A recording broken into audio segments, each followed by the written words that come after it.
ప్రాచీన కళలు కావచ్చు, జానపద కళలు కావచ్చు ప్రజెంట్ అంతరించిపోతున్నాయి. అయితే అలాంటి కళల్లో కర్రసాము ఒకటి. ఆ కర్రసామును దాదాపు స్వర్ణ అకాడమీ పేరుతో కర్రసామును ఒక యుద్ధమంగా నేర్పిస్తున్నారు పిల్లలకి. కర్రసాము అంటే రాజుల కాలంలో చాలా ప్రాచుర్యం పొందిన ఆట, యుద్ధ కళ కూడా అని చెప్పుకోవచ్చు. అలాంటి యుద్ధ కళలో మన హైదరాబాద్లోనే ఉప్పల్లో నేర్పిస్తున్నారు. అది స్వర్ణ అకాడమీ వాళ్ళు నేర్పిస్తున్నారు. అసలు కర్రసాము ఎలా ఉంటుందో చూద్దాం, వచ్చేసేయండి.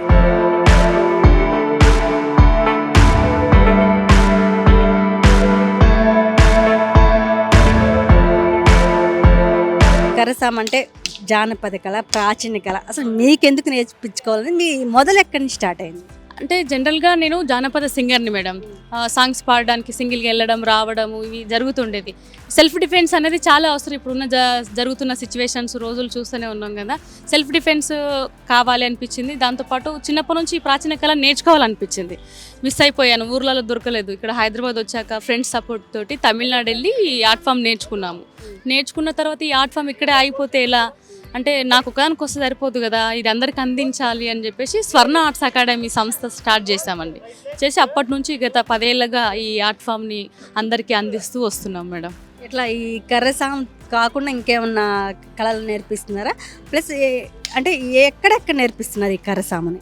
ప్రజెంట్ ఈ సమ్మర్లో మాత్రం ఈ యూసుఫ్గూడ, ఎల్బీ నగర్, ఉప్పల్, మాదాపూర్, మణికొండ, మియాపూర్, పటాన్ చెరు, శంకర్పల్లి, మామ్నారు, వరంగల్ ఇలా పలు ప్రాంతాలలో రన్ అవుతుంది మేడం ప్రజెంట్ ఈ సమ్మర్లో. ఇంకా పెద్దల సపోర్ట్ మనకు అన్ని విధాలుగా ఉంటే ఇంకా అన్ని డిస్ట్రిక్ట్లలో చెప్పాలని థాట్లో ఉన్నాము. ఖచ్చితంగా అందరు సపోర్ట్ అందుతుంది. ఈ విద్య అందరూ అందుకుంటారని ఆశిస్తున్నాం మేడం. తెలంగాణ అంటే కళకు పెట్టింది పేరు. మీరు తెలంగాణ బిడ్డగా తెలంగాణ వ్యాప్తంగా ఈ కర్రసాము అనేది ఫామ్ చేయాలనుకుంటున్నారు? అవును మేడం, ఖచ్చితంగా. అంటే నా ఉద్దేశం ఏంటంటే ఆర్ట్ ఫామ్ అనేది పక్కకు పెడితే ఫిట్గా ఉంచాలి, అందరినీ యంగ్ ఇండియాగా హెల్దీ ఇండియాగా ఉంచాలనేది నా కాన్సెప్ట్. ఇప్పుడు చిన్నపిల్లలు చిన్న పిల్లలకి అనారోగ్యాలు ఉన్నాయి, రకరకాలుగా పెద్దలు చిన్నలు అందరూ ఉన్నారు. ఇది వయసుతో సంబంధం లేదు. 5 ఏళ్ళ నుంచి ఆ కర్రను క్యాచ్ చేయాలన్న తెలివి ఉన్న వాళ్ళ ప్రతి ఒక్కరు చేతన ఓల్డ్ ఏజ్ అయినా సరే ఎవరైనా మన దగ్గర ఇప్పుడు 5 ఏళ్ళ నుంచి 60 ఏళ్ళ వాళ్ళకి ఇట్లా ఉన్నారు స్టూడెంట్స్. వాళ్ళ కళలను మనం నెరవేర్చాలి, వాళ్ళని ఫిజికల్గా ఆరోగ్యంగా స్ట్రాంగ్గా ఉంచాలనే కాన్సెప్ట్లో అందరికి అందిద్దాం అన్న కాన్సెప్ట్లో ఒక 40 మందిని మేము నేర్చుకొని ఇంకో 40 మందిని ట్రైనర్లను తయారు చేసాం. ఎందుకంటే అన్ని చోట్ల నేను వెళ్ళలేను కదా.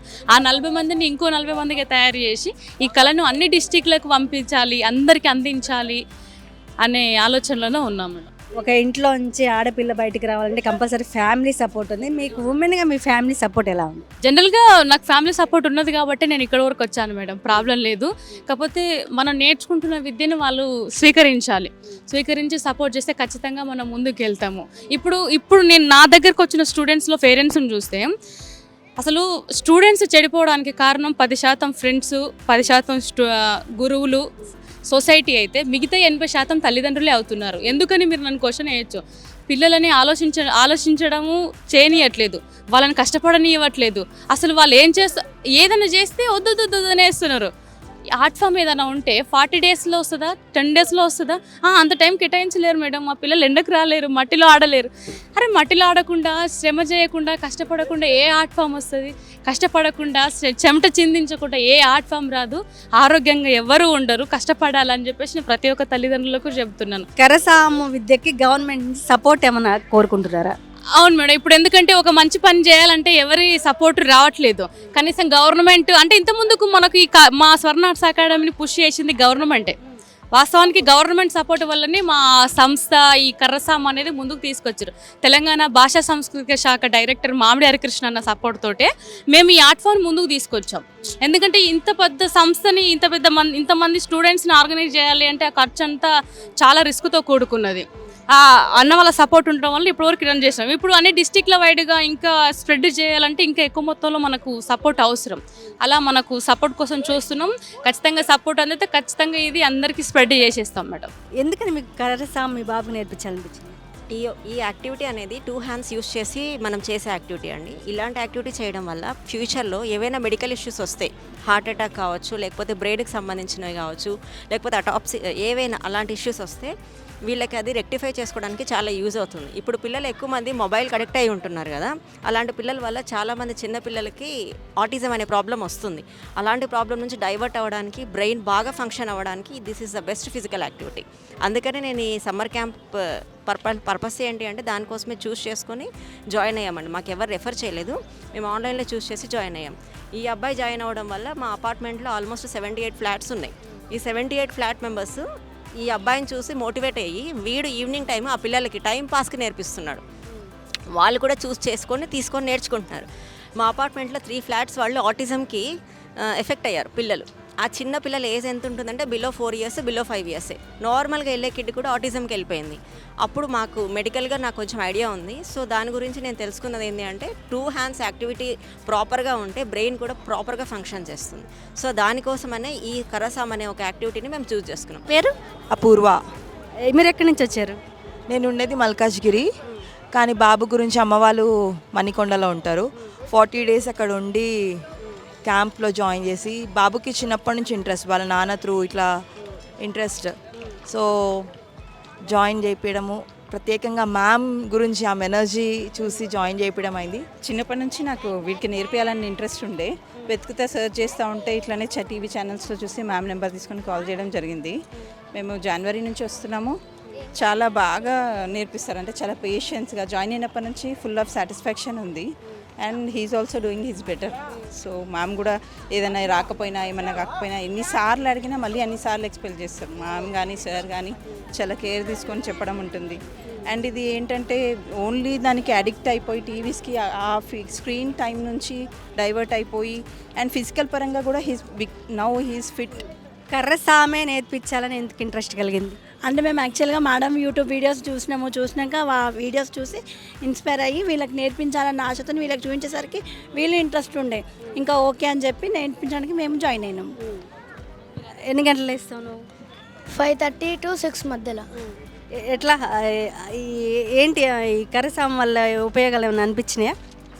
బాడీ ఫిట్గా ఉంది. 5కి లేచి కర్రసాంకి వస్తావా? ఎక్కడుంటావు నువ్వు?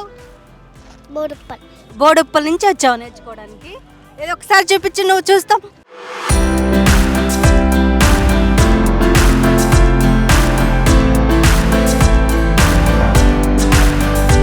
ఏం పేరు? నా పేరు మౌనిక. నేను ప్రైవేట్ ఆర్గనైజేషన్లో జిఐఎస్ ఇంజనీర్గా పనిచేస్తున్నాను. నాకు చిన్నప్పటి నుండి మార్షల్ ఆర్ట్స్ నేర్చుకోవడం అంటే ఇష్టం, కానీ నేను చదువుకునే రోజుల్లో ఆ సదుపాయం లేక నేర్చుకోలేదు. ఇప్పుడు నాకు జాబ్ తర్వాత కొంచెం టైం దొరుకుతుంది, అందుకే నేర్చుకుంటున్నాను. నాకు భారతీయ సంస్కృతులన్నా తెలంగాణ సంస్కృతులన్నా ఇష్టం. సో ఏదో ఎందుకు అని ప్రాచీన కాలం నుండి కర్రసామ్ అనేది మార్షల్ ఆర్ట్గా ఉంది కాబట్టి ఇది నేర్చుకుంటున్నాను. జాబ్ ఎప్పటి నుంచి చేస్తున్నావు? 3 years నుండి. అసలు కర్రసాం నేర్చుకోవాలన్న ఆశ ఎందుకు కలిగింది? ఇది మన ట్రెడిషన్ కాబట్టి ఇంకా ఇది అంతరించిపోతుంది, మనలాంటి వాళ్ళ వల్ల మళ్ళీ బయటకు వస్తుంది కదా అని. ఈ కరస్యాం నేర్చుకున్నాక నీ మీద నీ కాన్ఫిడెంట్ లెవెల్స్ పెరిగాయా ఏంటి? ఓకే నేను ఎక్కడికైనా ధైర్యంగా వెళ్ళొచ్చు అని ఫీల్ వచ్చిందా? అవును, నాకు యాక్చువల్గా అందరిలో తిరగాలంటే చాలా భయం ఉంటుండే. సో ఇది నేర్చుకోవడం వల్ల కొంచెం ధైర్యం వచ్చింది. మళ్ళీ అలాగే నేను జాబ్ చేసిన తర్వాత కొంచెం టైర్డ్గా ఫీల్ అయ్యేదాన్ని. సో ఇది చేయడం వల్ల మళ్ళీ యాక్టివ్గా ఫీల్ అవుతున్నాను. కర్రసాం అనేది జానపద కళ, ప్రాచీన కళ, రాజుల కాలంలో యుద్ధంలో ఉపయోగించారు. ఇప్పుడు మన తెలంగాణలో గత కొంతకాలంగా చూస్తున్నాం. ఎలా ఫీల్ అవుతున్నారు? నేను చాలా హ్యాపీగా ఫీల్ అవుతున్నాను మ్యామ్. నాకు చిన్నప్పటి నుంచి ఈ కోరిక ఉండేది, కానీ కొన్ని సందర్భాలు నన్ను ముందుకు తీసుకురాలేకపోయాయి. కానీ ఇప్పుడు నేను ముందుకు వచ్చాను సోషల్ మీడియా ద్వారా. మన స్వర్ణ మేడం, ఆషిక్ సార్ వాళ్ళు చాలా అంటే చాలా బాగా నేర్పిస్తున్నారు. నా ఏజ్కి నేను చెయ్యలేను అనేవి కూడా వాళ్ళు స్టెప్ వైజ్గా కొంచెం చేసి నాకు బేసిక్ 1, బేసిక్ 2 వచ్చేటట్టు చేయించారు. నేను ఇప్పుడు ఎక్కడికి వెళ్ళినా నన్ను చేయమంటే నేను చేసేంత ధైర్యం నాకు ఉంది. వాళ్ళకి నేను చాలా రుణపడి ఉన్నాను. ఇంకొకటి ఏంటంటే వాళ్ళు ఇక్కడే కాకుండా తమిళనాడులో నేర్చుకొని ఆ విద్యను ఇక్కడ మాకు నేర్పిస్తున్నందుకు వాళ్ళకి ఎప్పటికీ మేము కృతజ్ఞతలు తెలుపుకుంటుంటామండి. మనతో పాటు మాస్టర్ కౌశిక్ గారు ఉన్నారు. సార్ ఈ కర్రసాం ఎన్ని సంవత్సరాల నుంచి నేర్పిస్తున్నారు? సార్ అసలు ఈ కర్రసాం నేర్చుకోవడానికి ఎప్పుడు ఎంట్రీ ఇచ్చారు తెలుసుకోండి సార్. నమస్తే సార్. నమస్తే ఎట్లా సార్ మీ కర్రసాం జర్నీ అనేది ఎలా స్టార్ట్ అయింది? మేడం, బేసిక్గా నేనైతే మూవీ ఫీల్డ్లో చేస్తుంటాను, యాక్టర్ని. సో నాకు అన్ని యుద్ధ కళలు వస్తే మంచిగా ఉంటుంది అని చెప్పి నేను ఈ కరసాం నేర్చుకోవడం జరిగింది తమిళనాడులో. అడ్వాన్స్ లెవెల్లోనే నేర్చుకున్నాము. ఒకసారి ఎంటర్ అయ్యాక ఇందులో నేర్చుకోవడానికి ఇంకా చాలా ఉందని చెప్పి మనం అడ్వాన్స్ లెవెల్ వరకు నేర్చుకున్నాము.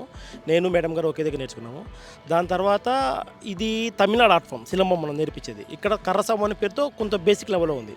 సో దీని అడ్వాన్స్ లెవెల్లో, ఎందుకంటే ఇది ఒక ఆత్మరక్షణ కళగా ఉంటుంది, అట్ ద సేమ్ టైం ఫిజికల్గా మెంటల్గా కూడా ఇది ఒక మంచి ఎక్సర్సైజ్. ఎందుకంటే మనం 2 చేతులతో చేస్తుంటాము. So left brain right brain 2 కూడా సింక్రనైజ్ అవుతాయి ఈ యొక్క ఆర్ట్ ఫామ్లో. మిగతా వాటి అన్నింటిలో రైట్ హ్యాండ్ అయితే రైట్ హ్యాండ్లో ఆడతారు, లెఫ్ట్ హ్యాండ్ అయితే లెఫ్ట్ హ్యాండ్ ఆడతారు. దీంట్లో 2 కూడా ఈక్వల్ అయిపోతాయి.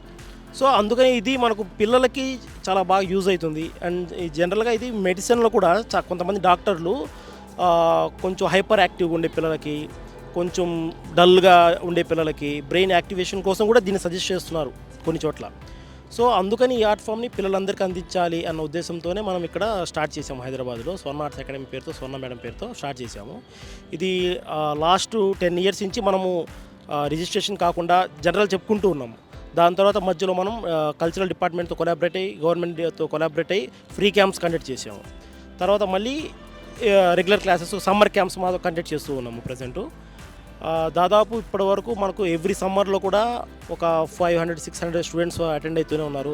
అలా ఒక 10 years నుంచి చెప్తూనే ఉన్నాము. ఎట్లా సార్ ఈ కర్రసాములు ఏమైనా లెవెల్స్ ఏమైనా ఉంటాయా? మేడం ఇది సిలంబం. మన సిలంబంలో ఏంటంటే బేసిక్, ఇంటర్మీడియట్, అడ్వాన్స్ 3 levels ఉన్నాయి. దీన్ని మనము ఇంకో లెవెల్ కూడా యాడ్ చేసి ఇంకా ఫారెన్లో వీటిని బాడీ మీద కూడా తిప్పుతారు. ఓన్లీ చేతుల మీద కాకుండా బాడీ మీద, తల మీద, మెడ మీద తిరుగుతూ ఉంటుంది. కర్రని పట్టుకోకుండా బాడీ మీద కర్ర తిరుగుతుంటుంది. దాన్ని కూడా మనం ఇన్వాల్వ్ చేసి 4 levels చేసాము ఇక్కడ. బేసిక్ లెవెల్ 1లో ఇప్పుడు వీళ్ళ పిల్లలంతా లెవెల్ 1 స్టూడెంట్స్ ఇక్కడ ఉన్నవాళ్ళు. లెవెల్ 2లో ఇవే కొంచెం అడ్వాన్స్ అవుతాయి. ఇవి ఏంటంటే మనకు తమిళనాడులో నేషనల్ వైడ్గా కాంపిటీషన్ జరుగుతుంటాయి. సిలబం కాంపిటీషన్ నేషనల్ వైడ్ జరుగుతుంది. తమిళనాడులో దీనికి స్పోర్ట్స్ రిజర్వేషన్ కూడా ఉంది గవర్నమెంట్ జాబ్స్కి. సో అక్కడ కాంపిటీషన్స్కి అంతా లెవెల్ 2 నుంచి స్టార్ట్ అవుతాయి. దెన్ లెవెల్ 3 ఏమవుతుందంటే వెపన్స్ యాడ్ అవుతాయి. దీంట్లో కర్రసామే కాకుండా దీంట్లో మనకు బ్లేడ్స్తో సురులు అనే ఒక వెపన్ ఉంటుంది, జింక కొమ్ములు అది బ్లాకింగ్ సంబంధించిన వెపన్ ఉంటుంది, బల్లెం ఉంటుంది. ఇట్లా ఒక 7 to 8 కైండ్ ఆఫ్ వెపన్స్, నాన్చా కూడా ఇందులో ఇంక్లూడ్ అవుతుంది. వెపన్స్ వస్తుంది. దాన్ని లెవెల్ 3 చేసాము. లెవెల్ 4 ఓన్లీ బాడీ మీద రొటేషన్స్, ఇంకా చేతితో పట్టుకోకుండా బాడీ మీద ఎలా చేస్తారనే దాన్ని ఇంక్లూడ్ చేసాము. కర్రసాము ఫస్ట్ టైం నేర్చుకోవడం, ఇదివరకు ఫస్ట్ టైం. కర్రసాము నేర్చుకోక ముందే ఎలా ఉన్నావు, నేర్చుకున్న తర్వాత డిఫరెన్స్ ఏంటి? ఫస్ట్ నా హ్యాండ్స్ లైక్ వీక్ ఉండే, ఇప్పుడు కొంచెం స్ట్రాంగ్గా గ్రిప్ కట్టి ఉంది. ఇంకా ఫిజికల్ కూడా కొంచెం పెరిగింది. నీ పేరు? జెనిక. ఎక్కడి నుంచి వచ్చావు? నాగోల్ నుంచి. నాగోల్ నుంచి వచ్చావు. ఎప్పటి నుంచి నేర్చుకుంటున్నావు? ఈ 40 days నుంచి నేర్చుకుంటా. వచ్చింది కర్రసాము? వచ్చింది. మార్నింగ్ లేవడానికి ఇబ్బంది అవుతుందా? నీ పేరు? తన్మయ్. ఎప్పటి నుంచి నేర్చుకుంటున్నావు? Last month. ఎప్పటి నుంచి నేర్పిస్తున్నారమ్మా మీ పాపకి కర్రసాము? 3 months అయిపోయింది మేడం. ఏంటి ఈ కర్రసామే నేర్పించాలి ఎందుకు అనిపించింది? ఎందుకు అనిపించింది అని అంటే మా బ్రదర్ ఆర్ఎస్ఎస్లో ఉంటారనమాట. తనని చూసి ఇంట్రెస్ట్ అనిపించింది. వాళ్ళు నేర్చుకుంటామని చెప్పినందుకు వాళ్ళు 1 year నుంచి యూట్యూబ్లో చూసి ఇంట్లోనే ప్రాక్టీస్ చేస్తున్నారు, ఏదో స్టిక్స్ తీసుకొని. దానివల్ల సరే ఎక్కడుంది ఏందని యూట్యూబ్లో సెర్చ్ చేస్తే ఇక్కడ నేర్పిస్తున్నారని చెప్పినందుకు ఇక్కడ జాయిన్ చేశాము 3 months. కర్రసాము నేర్పించక ముందు పాప ఎలా యాక్టివిటీ ఉండేది, నేర్చుకున్నాక యాక్టివిటీ ఎలా ఉంది? నేర్పించక ముందు అసలు లేజీ, మార్నింగ్ లేపడానికి కూడా చాలాసేపు లేపేదాన్ని. ఇప్పుడు చాలా తొందరగా లేపగానే లేచి వాళ్ళే యాక్టివ్గా ఇప్పుడు మార్నింగ్ ఫ్రెష్ అయిపోయి రెడీ అయిపోయి స్టిక్స్ పట్టుకొని రెడీగా ఉంటున్నారు. ఇప్పుడున్న జనరేషన్ పిల్లలకి ఏం చెప్తారు? ఇప్పుడు పిల్లలు ఫోన్కి అడిక్ట్ అయ్యారు, యాక్టివిటీ ఉండట్లేదు. ఇప్పుడున్న జనరేషన్కి ఏం చెప్తారు? ఇప్పుడున్న జనరేషన్ కంటే ఇది చాలా ముఖ్యం. ఇప్పుడు వాళ్ళని వాళ్ళు కాపాడుకుంటూ పక్కన వాళ్ళని కూడా కాపాడడానికి ఇది ఒక ఆయుధంగా నేర్చుకోవాలని ప్రతి ఒక్కరికి నేను చెప్తున్నాను. ఎక్కడి నుంచి వస్తారు సార్ కర్రసాము నేర్చుకోవడానికి? మేము ఉప్పల్ నారపల్లి నుంచి వస్తామండి. డైలీ 5:30కి పిల్లల్ని లేపి 6:30 వరకు గ్రౌండ్ చేరుకుంటాము. ఇది నేర్పించడం కూడా చాలా ఇంట్రెస్టింగ్ ఉంది. ఇది నేర్పించినప్పటి నుంచి పిల్లలు కూడా చాలా యాక్టివ్గా ఉంటున్నారు. ఇంతకుముందుకు ఇది నేర్పించక ముందుకు అనేది కొంచెం లేవడానికైనా బద్ధకస్తంగా కొద్దిగా ఇంట్రెస్ట్ చూపించకపోయేది. ఇది నేర్పించడం వల్ల యాక్టివ్గా ఉంటున్నారు. ఇంకోటి పిల్లలకు కూడా ఇంట్రెస్ట్ ఎక్కువగా ఉంటుంది. డైలీ ఇంటికి వెళ్ళిన తర్వాత వాళ్ళు ఓన్గా ప్రాక్టీస్ చేయడం, ఇది ఒక ఆటలాగా వాళ్ళకు ఆడుకున్నట్టు ఉంటుంది, ప్రాక్టీస్ అయినట్టుగా కూడా ఉంటుంది.